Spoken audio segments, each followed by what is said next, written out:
If you want to make a movie, you have to have conflict, apparently. Someone once said, if you want to make a movie, Act 1, get your hero up a tree. Act 2, throw rocks at him. Act 3, get him down again. Now, obviously not literally, it would be a fairly short film, but that's what you're supposed to do. You need conflict, you need high stakes. So how do you make a film about happiness? Where's the conflict?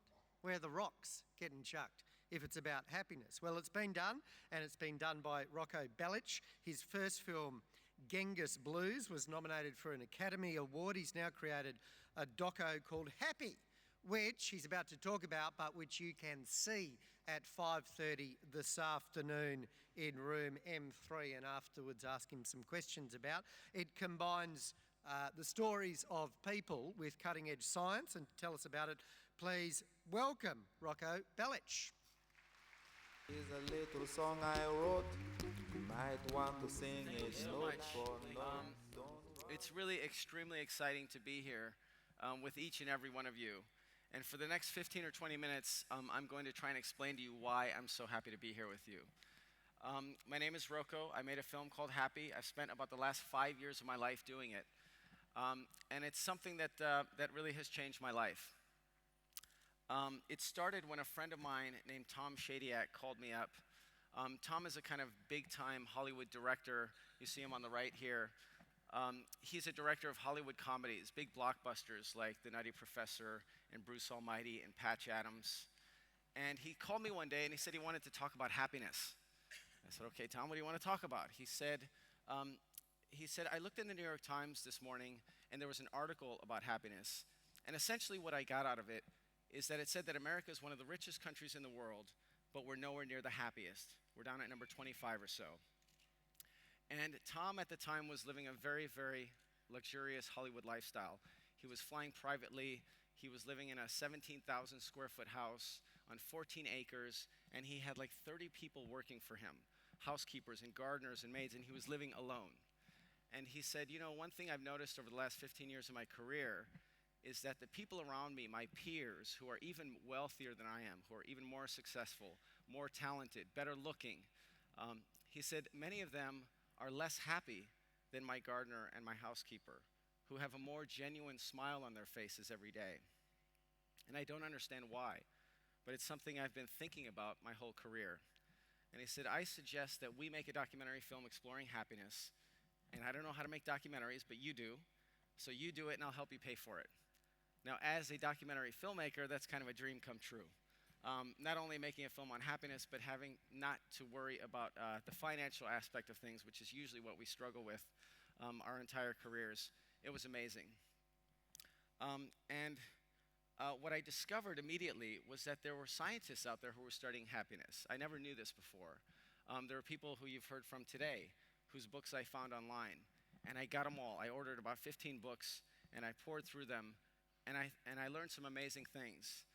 Fundamentally, what really took me was that happiness is good for you. It's something that makes you more creative.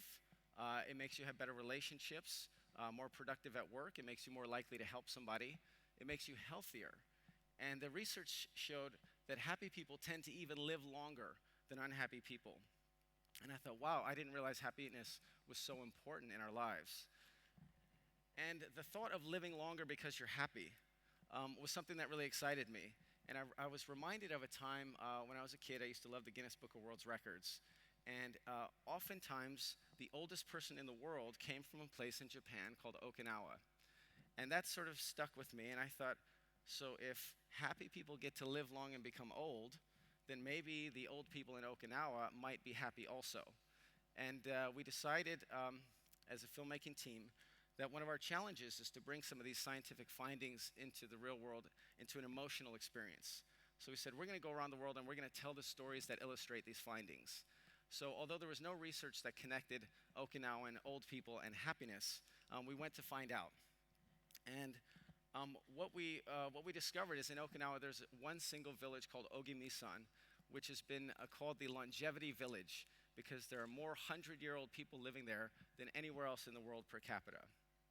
And sure enough, when we got there, we went to the community center and we saw a group of women in their mid-80s to mid-90s hanging out, having a great time, laughing, joking with each other.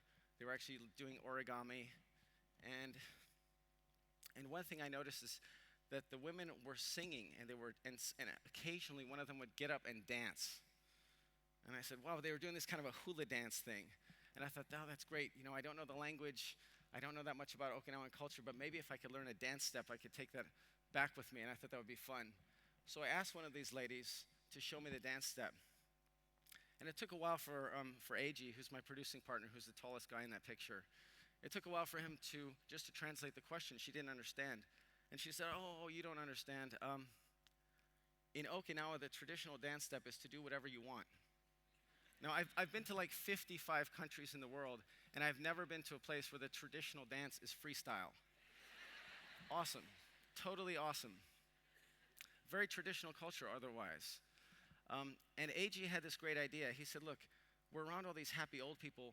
I wonder if we could learn something by seeing what a 2 or a 3-year-old person looks like before they become 100. What does a 100-year-old person look like when they're in preschool? So we went to the local preschool to see if there was something that was different than in our preschools. And the teacher said, oh, I'm so sorry.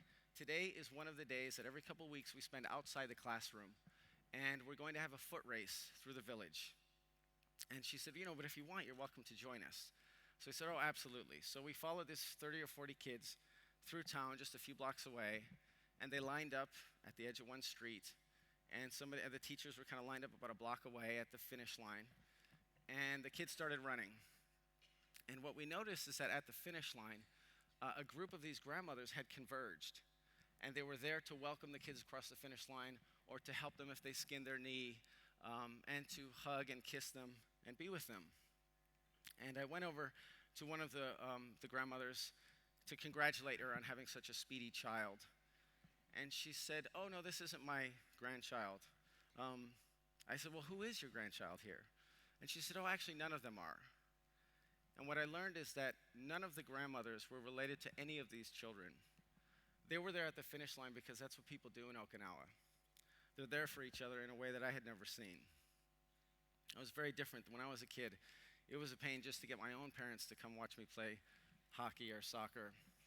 And I had great parents, don't get me wrong. But I didn't grow up in this Okinawan culture. And then there was a woman who was dancing, and she said, a friend of hers said, you know, she doesn't have any grandkids at all. She doesn't have any family at all. She said her family was killed all during World War II. And the woman overheard us saying it. That's the woman here dancing. And she said, actually, it's true that my family was killed during World War II. But everyone here is my family, and all of these children are my grandchildren. That was a very different experience than I have in Los Angeles. The interconnectedness of strangers is not something I feel every day. When I moved to LA about 3 years ago, I was very insistent that people were wrong when they said that people in LA are unfriendly on the freeway, and they drive crazy, and they all have road rage. I thought, no, you know, my experiences in LA are the opposite. People are really friendly. They're nice. So literally like 3 days after I moved there officially, I'm on the freeway, and I need to change lanes, and I put my blinker on, and I wait till there's enough space, kind of gently move over to the next lane, and I start to raise my hand to thank the woman behind me for giving me the space to move in. And just as I'm raising my hand to wave, I see in the rearview mirror that she's just about to flip me off. She's just about to show me her middle finger and show me that she was not happy with my lane change. And at that instant when I was waving and she was doing this, she saw my hand, and she put her hand down immediately, and she put it back up like this. And she was so embarrassed that she was angry. And that experience is something I've thought about a lot. That this tiny gesture that she had made, if I had looked in the rearview mirror before I waved and I just saw her being angry, I would have probably carried that with me for the rest of the ride, maybe even the rest of the day. But the fact that I was able to cut that off, you know, inadvertently, made me realize that our gestures, even the tiniest things, have an impact. The tiniest things, whether it's us sitting in traffic or helping out a child who's not your own grandchild run a foot race. And as I said, making the films it's our challenge to kind of bring these ideas to an emotional place where people can have an interesting experience as an audience, learning these scientific findings. And my question that was really burning in me is, what is the root of our happiness? What made us happy before we had freeways and cars and cell phones, and all of the things that we love, that we enjoy about modern culture? And I learned that in the southern African country of Namibia, there are a group of people called the San Bushmen. And San Bushmen have a culture that is essentially 10 to 20,000 years old. They hunt with bows and arrows. Their arrows don't even have feathers on them. They're totally old school. I mean, these guys do it raw. And as a filmmaker and as a kid living in this world, I just thought it would be so fun to go down there and see what life is like for them. So I found a group of hunters, and I said, let's go hunting. And it was more like they took me along, and they protected me from all kinds of wild animals. There's leopards there, there's scorpions and snakes. And about literally 5 minutes into this hunting expedition, I realized I was totally clueless. Now, again, I've traveled a lot. So I've hiked in the Himalayas, and I've been in the jungle in Venezuela. These guys made me realize I was totally disconnected from nature that I thought I was very connected to. We'd march really fast, and they would point off the trail to some little pebble. And underneath the pebble, there's a single drop of blood that they could see walking. And they said, that's the animal we're tracking.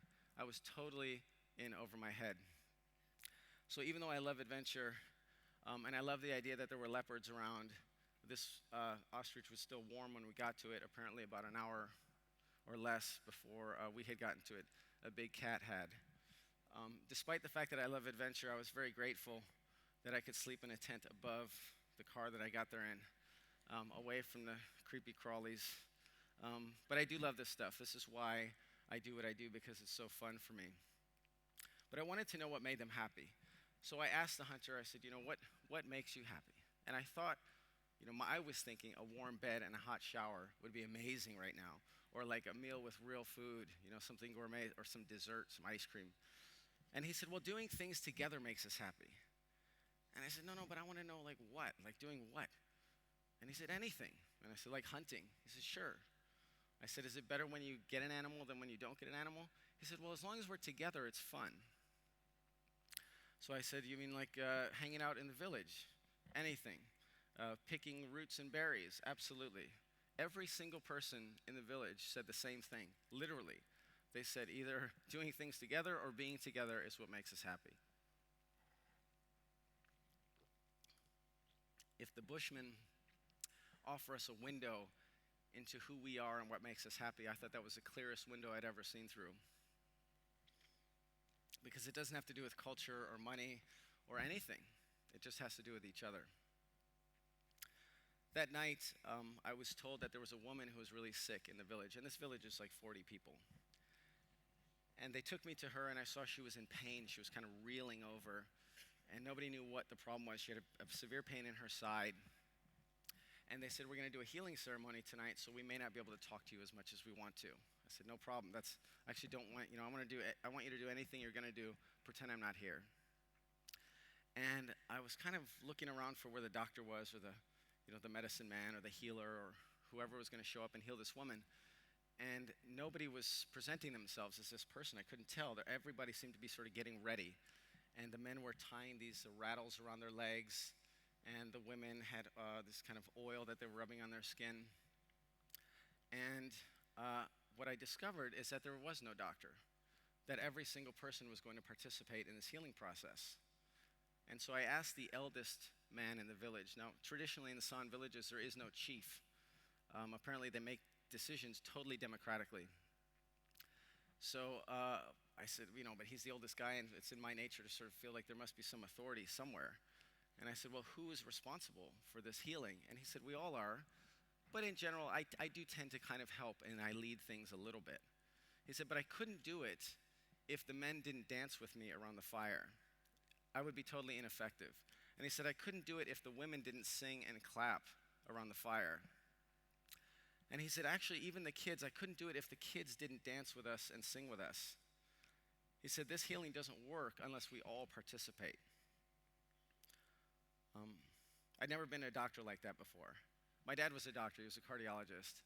And I had never heard him talk about the importance of our community and our families in our healing process. That sense of interconnectedness and interdependence on each other is something that I think as a world, many of us first felt when we saw this image that was taken in 1969 called Earthrise. It made it very clear to us that whatever barriers we feel that are cultural or societal or language barriers or economic, all of these things are illusions. They're all things that we made up. And from some other perspective, they're clearly not real. Howard Zinn is a famous American historian who passed away recently. He is a person who wrote history books from the perspective of the groups of people who didn't win. In America, he wrote perspectives from the slaves and from the indigenous Americans who lost the wars that they fought against the colonizers. Very controversial guy, but somebody who really explored the world that we live in and really asked some tough questions. And so I asked Howard, I said, look, is there one morsel of truth that my friends and I don't know? Is there some nugget that after all of your studying of social upheaval and political movements and revolutions, is there something that we don't know? And I was pretty sure he was going to say it's way too complicated and I don't like doing sound bites. And actually he said, no, there is something very simple. He said, we don't understand the power of our individual voice. He said, every single act we make, every gesture, everything we say to our neighbor or to somebody we love or to somebody we don't love, every single thing that we do has an impact.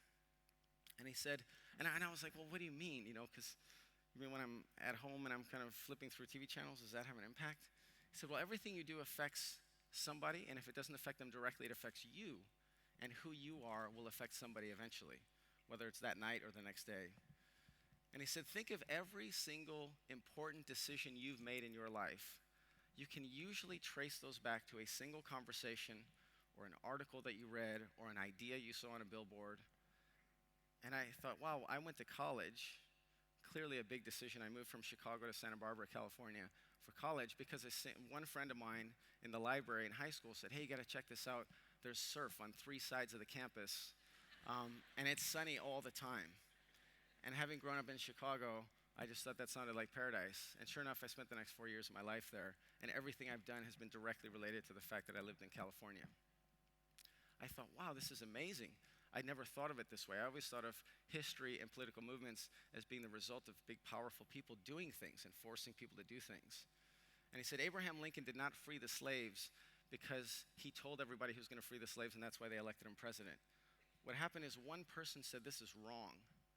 And they told their neighbor, slavery is wrong. And their neighbor said, absolutely, I agree. And they told their friends, and they said, you know, I've been thinking the same thing. And eventually that group got big enough, and they said, Mr. Lincoln, if you don't do something about slavery, you're out of there. And so Abraham Lincoln did what he could to free the slaves. The power of our own voice is something that I want to leave you with. Because everything we do, the reason why I'm excited to be here, is that we are all connected in these small ways that sometimes are big ways. And about 11 weeks ago, I had a baby, my first child. Her name is Viva Paradise. Kind of a dramatic name. We live in Malibu now, so it kind of fits, right? And she's an amazing little kid. And I think that the world that we create is something that's directly the result of all of our actions. And the world that she's going to grow up in is going to be the result of your actions. And I hope that by being reminded myself of the fact that we're all here interconnected on one world, where everything we do affects everything else, I hope that that helps us create a world that Viva can grow up in and I can be proud of. Our movie is playing tonight at 5:30. If you miss it, there's a screening at the library in 2 days, I think. We're having a bunch of screenings around Australia. Our website has the information. I hope you enjoy this. Thank you very much. Thank you.